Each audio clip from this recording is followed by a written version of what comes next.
Ngayon naman mga ka-hunters, ang aking ituturo ay napaka-importante kung papaano po tumingin ng legit error coin na kung tawagin po ay double struck. Meron tayong example dito. Ayan siya, no? NGC 1 piso, New Generation Currency, no? Ayan, NGC po ang tawag ito sa mga bagong design na piso. Okay, simulan natin. Tapusin ninyo ang video para maintindihan nyo, lalong-lalo sa mga baguhan. Kaya yung kanyang obverse. Napansin nyo ba yung mga sobrang script or die, no? Sa reverse, ganun din. Meron din. No? Talasan ninyo ang inyong mga mata. Kung malabo na ang inyong mga mata, gamit kayo ng salamin. Iko-close up ko yan para inyong makita ng malapitan. Okay? Ang error po ito ay tinatawag na multi or double struck error. Ipapaliwanag ko yan mamaya. Kaya sabi ko tapusin ninyo, no?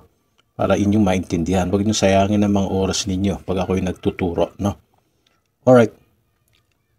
Nakita nyo ba, no? Ito yung normal na script. Ayan siya, yung 1, yung word na piso at yung mint mark sa baba na yan, no? Ayan. Napansin nyo ito, no? May sobrang word dito, no? Pilipinas. Ayan siya at meron ding piso na word at yung serisal at yung mint mark nakabalagbag. Ayan yung linya. Ito yon, no? Ayan, so meron pang extra dyan na script. Naintindihan nyo na po ba mga baguhan? I-close up pa natin, no? Para inyong talagang maunawaan. Error coin ito eh. Ayan, ito yung Republika ng Pilipinas na nakabalagbag. Hindi siya inverted, no? Ayan. Kita ninyo, yung 2018 na date doon. Diba? At meron din ditong script na word na piso. At yung word na Jose Rizal. At yung mint mark sa dulo. Ayan. Ayan o. Ayan yung mint mark. Kita nyo yan? Ito yan eh. Ayan. Kasi nga nag-double struck. Nagdalawa ang legend. Nakabalagbag nga lang. Gets na? Mga baguhan. Ayan, so punta naman tayo sa kanyang reverse. Yan. Okay. So ito yung reverse. Napansin nyo ba yung extra ito yung waling-waling muna, no? Ayan. Meron siyang logo dito, yung bilog na yan, logo ng BSP. Ayan yung normal. No? Close up natin.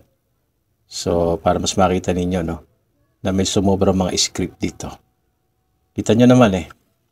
Diba? Yung dahon ng waling-waling sa may bandang kanan. Ayan, yan.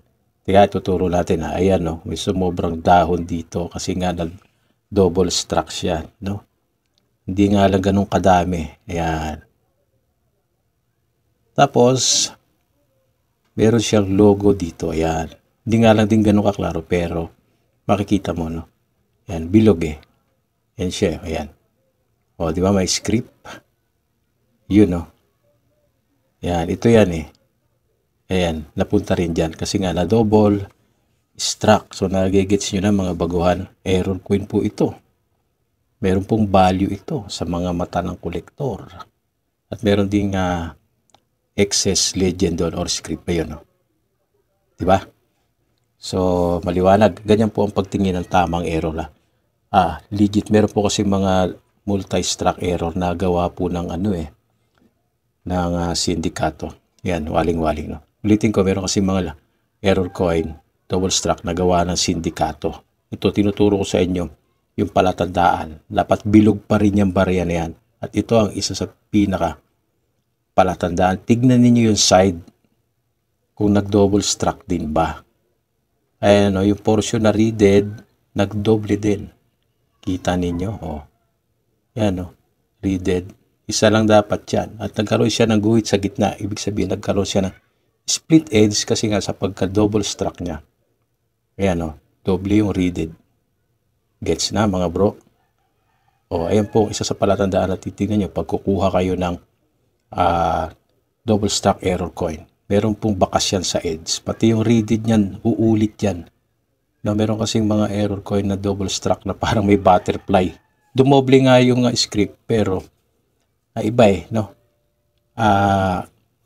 ayun, mag-alanganin kayo doon. Huwag kayong basta-basta kukuha nun.